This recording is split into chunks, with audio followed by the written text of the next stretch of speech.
여러분 안녕하세요. 2주차 수업을 시작하도록 하겠습니다. 여러분 다들 밴드 출석 체크 잘 하고 들어오셨나요? 출석 체크 꼭 하셔야 하고요. 차시마다 출석 체크 해주셔야 합니다. 동영상 강의는 수업일 기준으로 해서 밤 10시까지 종료하지 않고 열어놓을 예정입니다. 너무 부담 가지지 마시고 편하게 밤 10시까지 강의 들으시고 출석 댓글 남겨주셨으면 좋겠습니다. 또한 오늘은 사전 요구도 조사도 하셔야 합니다.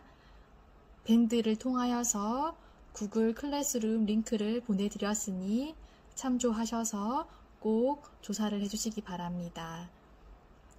본격적으로 2주차부터는 이론 강의가 시작됩니다.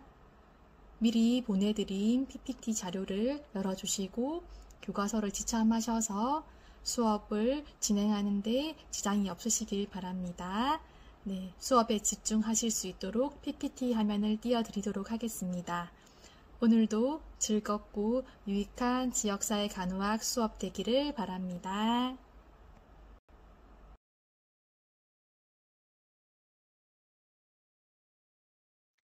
자, 지금부터는 이론 수업을 본격적으로 시작해 볼 건데요.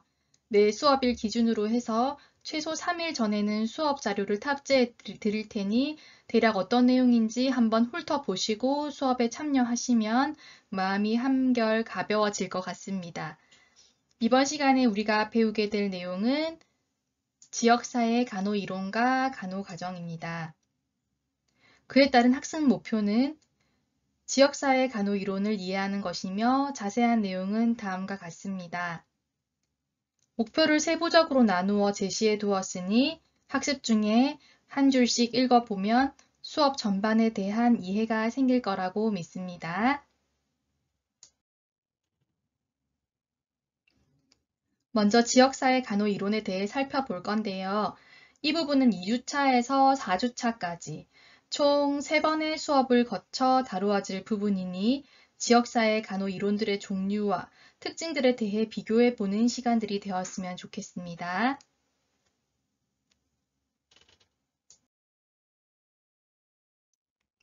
지역사회 간호이론의 첫 번째 이론인 체계이론입니다. 체계이론은 2019년 국가고시에서도 기출되었듯이 간호이론 개발에 가장 많이 사용되는 이론이고요. 이 이론에 따르면 모든 유기체는 하나의 체계이며 상호작용하는 여러 가지 구성 요소로 이루어진 하나의 복합물이라고 말하고 있습니다. 체계는 환경과 내부의 구성 요소 사이에 상호작용이 있는 집합체이면 개방체계, 상호작용이 없는 집합체이면 폐쇄체계로 볼 수 있습니다. 이와 같이 개방체계 내에서는 환경과 구성요소가 끊임없이 상호작용을 하면서 체계가 항상성을 유지하도록 하겠지요. 예를 들면 오늘처럼 너무 많이 더운 날에 바깥 활동을 하느라 여러분들이 땀을 많이 흘리고 나면 목이 많이 마릅니다. 땀으로 손실된 수분을 보충하기 위해서 우리는 벌컥벌컥 물을 마심으로써 체내 수분 밸런스를 맞추어 갑니다. 환경과 내부 구성요소 간의 상호작용을 통해 체계는 항상성을 유지해 가는데요. 이것이 곧 개방체계의 특성입니다.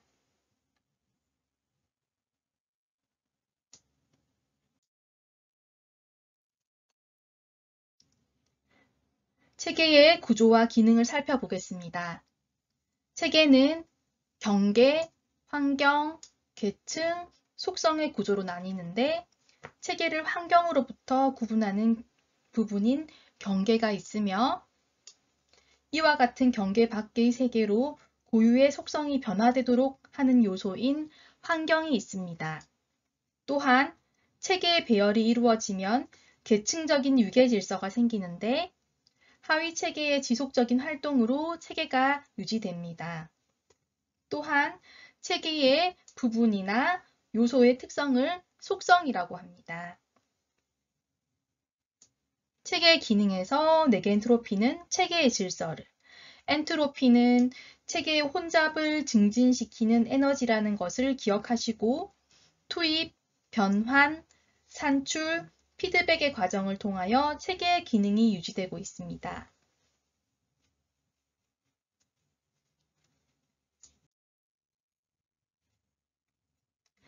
다음은 교과서 191페이지에서 체계 이론을 지역사회 간호에 적용해 본 표인데요. 체계의 5가지 구성 요소를 지역사회에 대한 적용을 통해 쉽게 살펴볼 수 있습니다. 이 표에서 구성 요소는 목표, 경계, 구성물, 자원, 상호작용으로 나뉘어져 있습니다. 한번 읽어보시면 금방 이해할 수 있을 겁니다. 다음으로 넘어가도록 하겠습니다. 지역사회 체계는 투입과 변환과 산출의 과정을 거쳐서 목표를 향하여 움직이고 있습니다. 이것을 체계 과정이라고 합니다. 이 그림을 살펴보겠습니다. 구성물과 자원이 체계 속으로 들어가는 과정을 투입이라고 합니다. 그리고 나면 체계 속에 들어온 구성물과 자원이 상호작용하는 일련의 현상을 변환이라고 하는데요. 이 변환 안에서도 끊임없는 투입과 변환과 산출의 과정을 거치고 있습니다. 또한 구성물과 자원이 상호작용하여 만들어낸 결과를 산출이라고 하는데요. 이와 같은 과정들을 통하여서 일반 체계 모형이 이루어지고 있습니다. 즉, 인간의 몸을 체계라고 볼 때 우리가 호흡하고 소화하고 또한 배설하고 생각하는 모든 기능이 건강이라는 목표를 가지고 투입, 변환, 산출을 해야 목표를 달성하게 되는 것과 같다고 생각하시면 될 것 같습니다.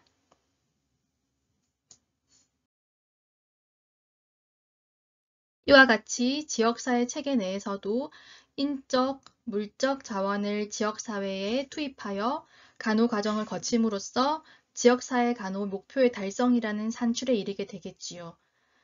체계 이론의 지역사회 간호의 적용은 국가고시에서도 많이 출제되었는데요. 지역사회 구성물과 자원이 체계 속으로 들어가는 투입의 과정, 상호작용을 거침으로써 변환의 과정, 지역사회 간호 목표를 만들어낸다는 것, 산출의 과정이 매우 중요하니 꼭 기억하셨으면 좋겠습니다.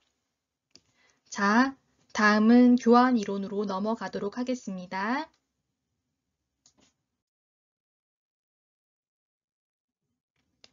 교환 이론은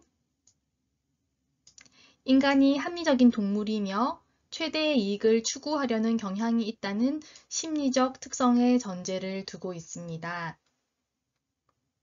지역사회 간호에서는 간호 수행 단계에서 가장 많이 적용된다는 것을 기억해 주시면 좋겠습니다. 여기서 교환의 단계는 상호 주고받는 과정을 이야기합니다.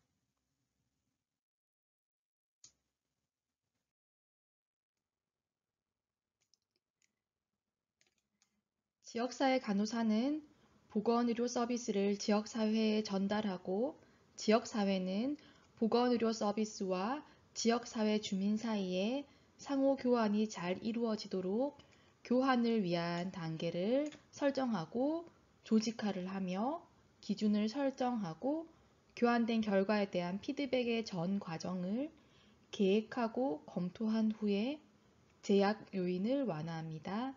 또한 여러 가지 하부 체계를 검토한 후에 효과적인 교정 작업을 하면서 업무 수행을 해야 합니다.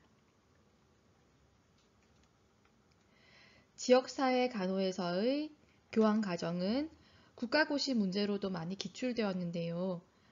지역사회 간호사는 정기적으로 주민과 보건의료팀 요원들과 교환 과정을 관찰, 평가하고 지역사회 주민과 대등한 입장에서 수평적인 관계를 유지하며 접근합니다.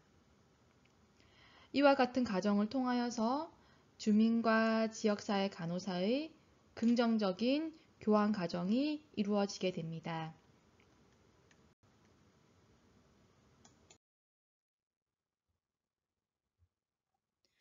자, 세 번째 지역사회 간호 이론인 기획이론입니다. 기획이라고 하면 대충 무슨 의미인지 개념이 서겠지요.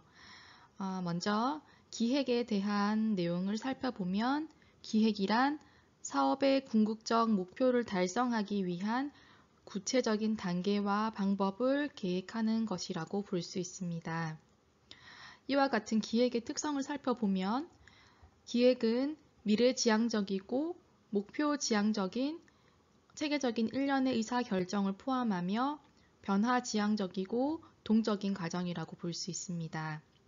또한 이 기획을 통하여서 현실의 변화에 적응할 수 있는 탄력적이고 지속적인 변화 과정을 말할 수 있습니다. 이와 같이 통제성을 가짐으로써 조직 구성원의 동의와 지지를 획득하는 수단으로 사용될 수 있고요. 이와 같은 기획은 과정지향적 반복 과정을 통하여서 계층적 특성을 가짐을 알 수 있습니다. 방금 설명드린 기획 과정은 기획을 하는 절차, 어느 사업이나 사업의 궁극적인 목표를 달성하기 위한 구체적인 단계와 방법을 제시하여 준다는 점에서 굉장히 중요한 점을 찾을 수 있고요. 또한 기획은 개인과 지역사회의 요구를 충족시키기 위해 부족한 자원을 효율적으로 배분할 수 있습니다. 또한 기획 과정을 통하여서 지역사회의 다양한 집단들의 서로 다른 가치와 견해를 조정하고 의사결정을 하도록 돕습니다.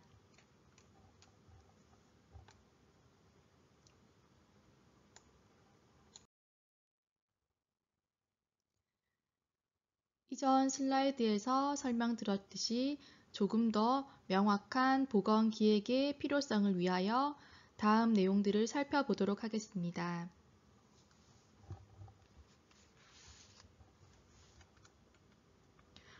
우리가 살아갈 때 우리나라에 있는 자원이나 재정은 매우 한정적인 것을 알 수 있는데요.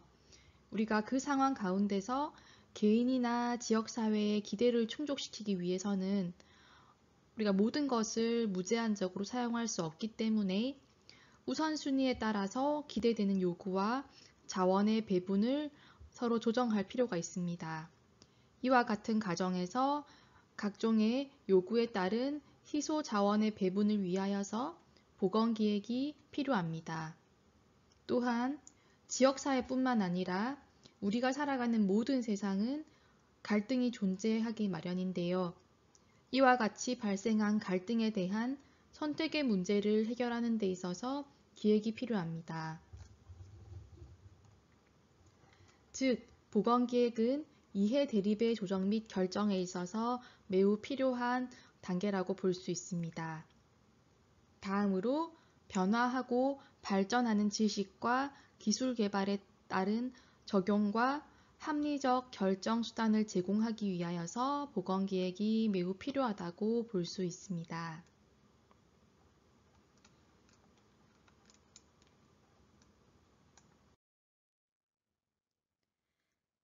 보건기획은 보건관리에서 가장 중요한 부분이며 기획과정, 집행과정, 평가과정으로 접근합니다. 따라서 우리도 이 과정에 따른 내용들을 살펴볼 건데요. 먼저 기획과정에서 테일러의 보건기획 과정을 살펴보도록 하겠습니다. 기획을 하기 전에 먼저 기획의 가능성을 살펴보는 단계인 전제 조건의 사정 단계입니다. 이 부분에서 보건기획의 가능성을 먼저 확인하셔야 합니다. 이 가능성이 확인되면 실제적인 목표를 설정하게 됩니다. 또한 기획의 틀이 되는 목표가 설정이 되면 보건 문제에 대한 사정과 진행 중인 보건 사업, 그리고 지역사회가 가진 자원들에 대한 확인을 거치게 됩니다. 이와 같은 보건 현황 분석 및 문제점 파악 후에 가장 먼저 또는 가장 중요하게 시행해야 할 사업을 파악하고 선정된 사업을 어느 정도에서 어떤 방법과 또한 어떤 수단으로 수행할 것인지 가장 효과적이고 효율적인 방법을 선정하는 보건 문제의 우선순위 결정 및 대안을 제시해야 합니다. 그 다음 기획을 위한 환경 기획을 위한 전략을 고려하여 세부 계획을 작성하게 됩니다. 이 같은 과정이 테일러의 보건 기획 과정입니다.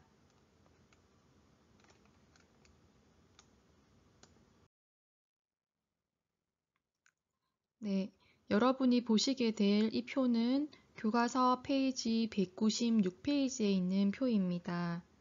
이 표는 테일러의 보건 기획 과정에서 목표의 설정 후에 우리가 이루어지게 될 현재의 보건 문제, 보건의료 사업, 각종 자원들에 대한 정보를 수집하고 연구하는 현황 분석 및 문제점 파악에 대한 세부적인 예시를 나타낸 표입니다. 보건기획 과정에서 이 표를 참조하여서 사용할 일들이 있을 것 같습니다. 시간 되실 때 확인 부탁드립니다. 다음으로 넘어가도록 하겠습니다.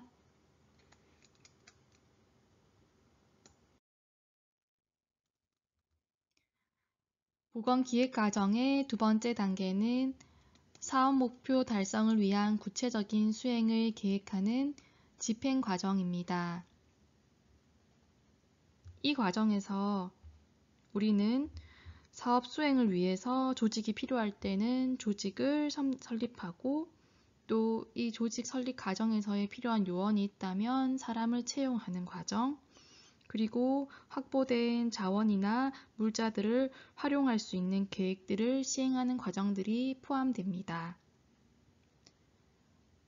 다음으로 기획 과정의 마지막 단계이며 기획 순환 과정의 첫 단계가 되는 평가 과정에서는 평가의 결과는 다음 기회에 참고 자료가 되기 때문에 피드백이 필요합니다.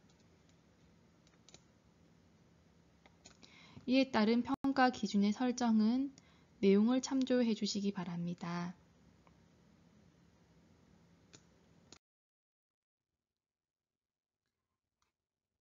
여러분, 이 그림은 교과서 197페이지에 있는 내용입니다. 잘 따라오고 계신가요? 여러분이 수업에 집중할 수 있도록 최대한 또박또박 천천히 수업을 진행하고 있으니 수업에 집중해 주셨으면 좋겠습니다. 네, 우리 집중하기 위해서 제가 그림을 하나 그려볼 건데요. 여러분, 제 손을 따라 그림을 따라와 주시기 바랍니다. 네, 저는 제가 지금 그림 그리고 있는 순서에 따라서 설명을 하고자 합니다. 네, 이 그림은 기획의 순환이라는 부분입니다. 먼저 기획팀을 조직하여서 기획을 만든 사람을 지정하거나 조직하여 기획을 위한 전제 조건을 사정하게 됩니다. 즉, 이 같은 과정을 통해서 법적인 합법성을 확보한 후에 현재 보건 문제나 보건 의료 사업, 각종 자원에 대한 자료 수집, 문제 확인, 지역사회의 관심 및 장점을 파악하는 보건 현황을 분석합니다.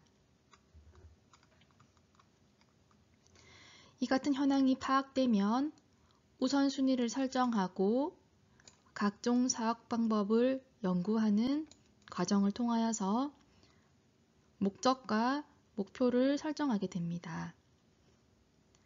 이를 바탕으로 전략과 세부 계획들을 작성하고 사업 수행의 단계로 들어가게 됩니다. 마지막으로 평가 및 재계획을 하게 되는데요. 이와 같은 과정을 통해서 기획의 순환이 일어난다는 점을 이해하시면 좋겠습니다. 이 부분은 국가고시에서도 출제된 적이 있습니다. 이해하시고 넘어가셨으면 좋겠습니다. 다음 슬라이드로 넘어가도록 하겠습니다.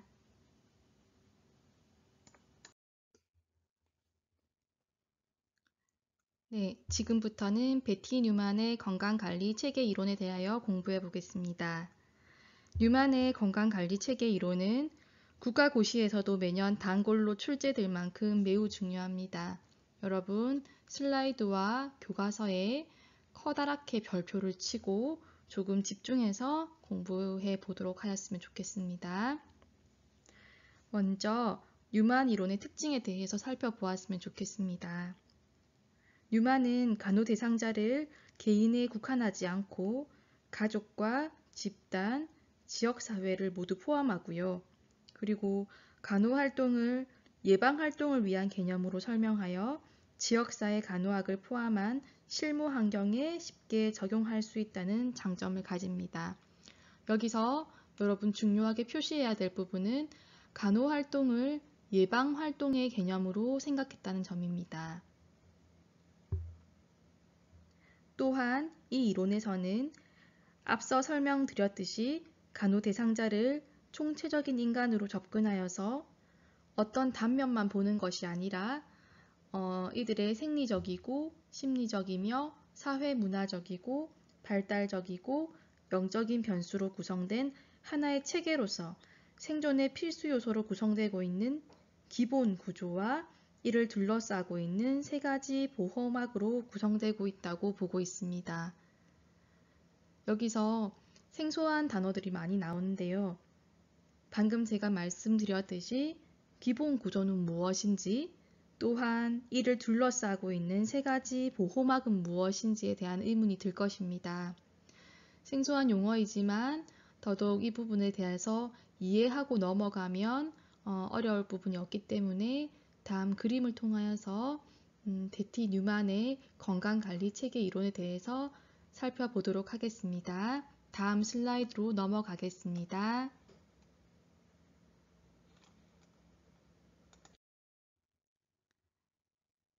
자, 여러분이 가지고 계신 교과서 198페이지를 펴시고 이 그림을 보면서 강의를 들으시면 좋을 것 같습니다. 네, 이 그림이 무슨 그림입니까? 뉴만의 간호 모형인데요. 이 그림을 볼 때마다 저는 아주 먼 옛날 저의 간호대학 3학년 때 기억이 떠오릅니다. 지금은 은퇴하신 저희 지역사회 교수님의 얼굴이 지금도 생생한데요. 이 그림을 처음 대했을 때 혹시나 교수님께서 시험 칠 때 이 그림 외워서 그리라고 하시진 않을까, 아니면 이 그림을 왜 간호대학생이 배워야 될까 등등의 복잡한 생각들을 하면서 머릿속이 하얘졌던 기억이 납니다. 똑같은 표정을 짓고 있는 저희 동기들의 얼굴도 지금 기억나는데요. 네, 그런 부담을 가지실 필요는 없고요. 일단 그림을 보시면 언뜻 보면 이 그림이 매우 복잡해 보이지만 사실은 이해가 필요한 그림입니다.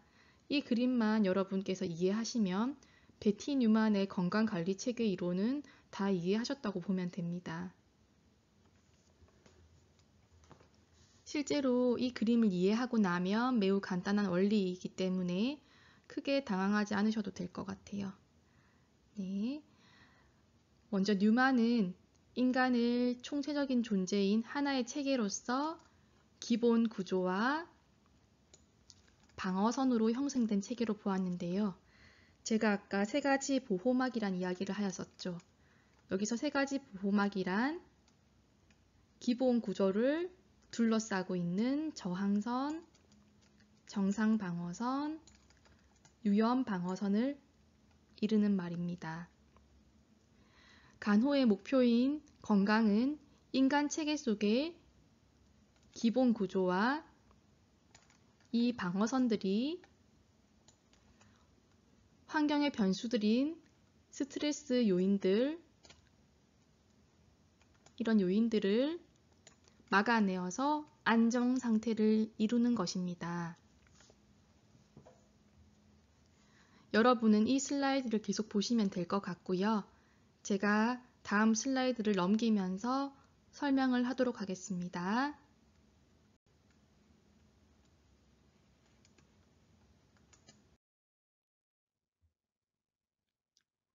네, 저는 다음 슬라이드로 넘어가도록 하겠습니다. 여러분은 우리가 아까 설명하였던 뉴만의 간호모형 그림 3-4를 계속 띄워 놓으시고 설명을 들으시면 좋을 것 같습니다. 이 그림의 왼쪽 위에 네모칸에 있는 기본 구조는 생존을 위한 필수적인 부분인데요. 스트레스 원이 기본 구조까지 침범하지 못하도록 유연 방어선과 정상 방어선을 강화하는 것이 건강을 관리하기 위한 기본 목적임을 알 수 있습니다. 네, 제가 슬라이드에서도 파란색으로 표시를 해 놓았듯이 여기서 중요한 부분은 방어선에 대한 내용입니다. 방어선이란 정상 방어선, 저항선, 유연 방어선을 모두 포함하는데요. 이 방어선에 대한 부분은 국가고시에서도 자주 출제되는 부분이니 중요하다는 표시를 해두시고 이와 관련된 내용을 정확하게 숙지하시기 바랍니다. 먼저 저항선은 스트레스원이 대상 체계의 기본 구조를 침투하지 못하도록 보호하는 내적인 요인을 말하는데요. 이것은 예를 들면 우리 몸의 면역 체계와 같다고 보시면 될 것 같습니다. 저항선 밖에 자리하고 있는 정상 방어선은 대상자의 안녕 상태 또는 스트레스원에 대해 정상 범위로 반응하는 상태입니다.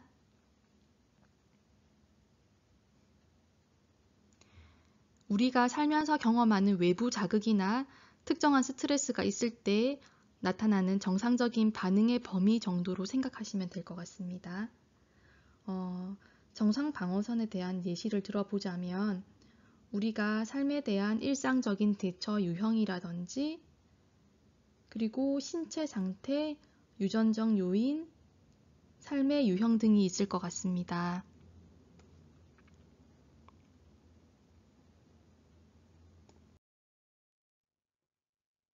그리고 그림을 보아도 알 수 있듯이 기본 구조를 둘러싼 선 중에 가장 바깥에 위치한 유연 방어선은 외부 자극이나 변화에 대해서 우리가 신속하게 축소하거나 확장되는 것으로 스트레스원이 정상 방어선까지 침투하지 못하도록 완충 역할을 하고 있습니다.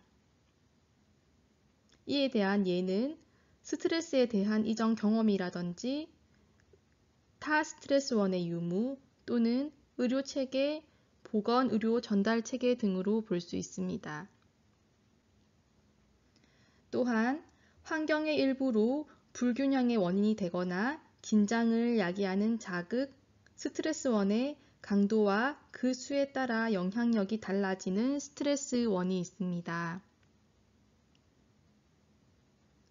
이 스트레스원의 종류에는 개체 내에서 일어나는 스트레스원인 체계 내 요인이 있습니다.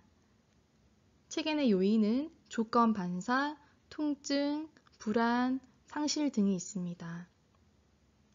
또한 역할 기대와 같이 개체 간에 일어나는 자극 요인인 체계 간 요인이 있습니다.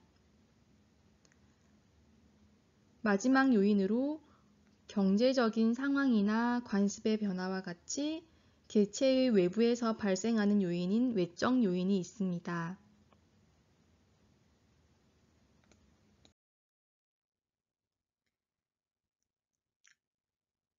네, 이 이론에서 여러분들이 알고 넘어가야 할 부분은 간호 모형의 오른쪽 부분의 예방 중재입니다.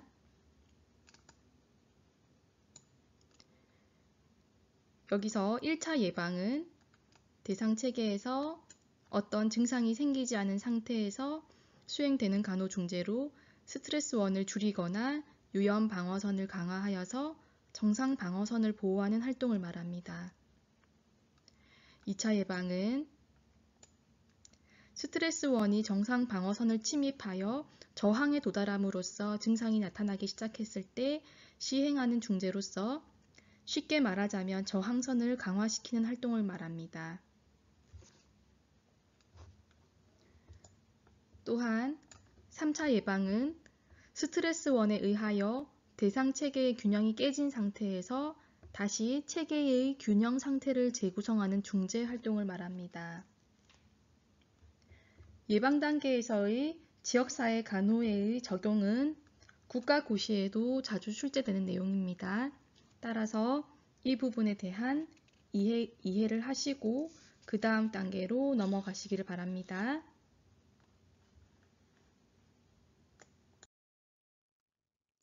네, 자, 지금까지 설명한 뉴만의 건강관리 체계 이론을 우리가 살아가고 있는 지역사회에 적용해봄으로써 리뷰해보는 시간을 가지도록 해보겠습니다. 먼저 설명드린 그림을 머릿속에 떠올리면서 이해하도록 집중해봅시다. 뉴만의 간호 모형은 이해만 하시면 더 이상 공부할 게 없는 부분입니다. 하지만 이해가 되지 않았을 때, 이 부분이 국가고시에 출제되었을 때 많이 틀릴 수 있으니 집중해서 수업에 참여하시기 바랍니다. 먼저 여러 개의 둥근 원의 가장 중심인 노른자 자리에 기본 구조인 지역사회가 있습니다. 그런데 최근 들어 10대 임신 발생률이 증가하고 있거든요. 이것이 지역사회를 위협하는 스트레스원으로 등장하였습니다. 네, 이렇게 원의 가장 바깥을 둘러싸고 있는 위험 방어선은 건강 프로그램에 대한 재정 지원 등을 통해서 지역사회를 보호하는 쿠션의 기능을 하도록 도울 것입니다. 여기서 지역사회에 아무런 증상이 생기지 않은 상태에서 수행되는 간호중재인 1차 예방이 이루어질 수 있습니다. 그런데 이와 같은 완충 역할을 뚫고 들어가 보니 10대 임신 발생 증가라는 스트레스에도 불구하고 지역사회가 평형 상태를 유지하기 위해서 정상 방어선을 지키고 있는데요. 스트레스원에 대한 지식, 태도 등은 정상 방어선으로 볼 수 있으며 예를 들면 10대 인구의 정도, 교육 수준, 피임 사업의 이용 가능성 등을 고려할 수 있습니다. 여기서 스트레스원이 정상 방어선을 침입하여 저항에 도달함으로써 증상이 나타날 때 수행되는 간호중재인 2차 예방이 이루어질 수 있습니다. 또한 지역사회가 10대 임신 발생률 증가에 의해 침투되는 것을 보호하기 위해서 건강관리시설과 서비스의 적정성과 이용 가능성, 그리고 교육과 수입 수준 등을 고려한 저항선 등을 떠올려 봅시다. 이처럼 10대 임신 발생률 증가라는 스트레스를 처리한 후에 지역사회가 다시 안정된 상태로 돌아가기 위해 성교육과 피임 사업을 제공하고 10대 임신율의 저하라는 재구성의 목표를 세워 복구를 하는데요. 여기서 지역사회의 균형이 이미 깨져버린 상태에서 바람직한 안녕 상태로 되돌리기 위한 3차 예방이 이루어짐으로써 건강관리 체계는 유지되어 간다는 것이 뉴만 이론의 핵심입니다. 여러분 조금 이해가 되시나요? 어렵지만 설명을 통해서 이해하고 나면 생각보다 별것이 아니라는 것을 알 수 있습니다. 네, 시간이 너무 빨리 흘러서 더 이상 수업을 진행하면 여러분이 많이 힘드실 것 같습니다. 그래서 2주차 수업은 여기까지 하고요. 앞으로 다가올 3주차 수업에는 뉴만 이론의 간호과정 적용과 오렘의 자가간호 이론에 대해서 추가해서 학습해 보도록 하겠습니다. 시원한 음료 한 잔 드시고 조금 쉬시다가 다시 만날게요. 수고하셨습니다.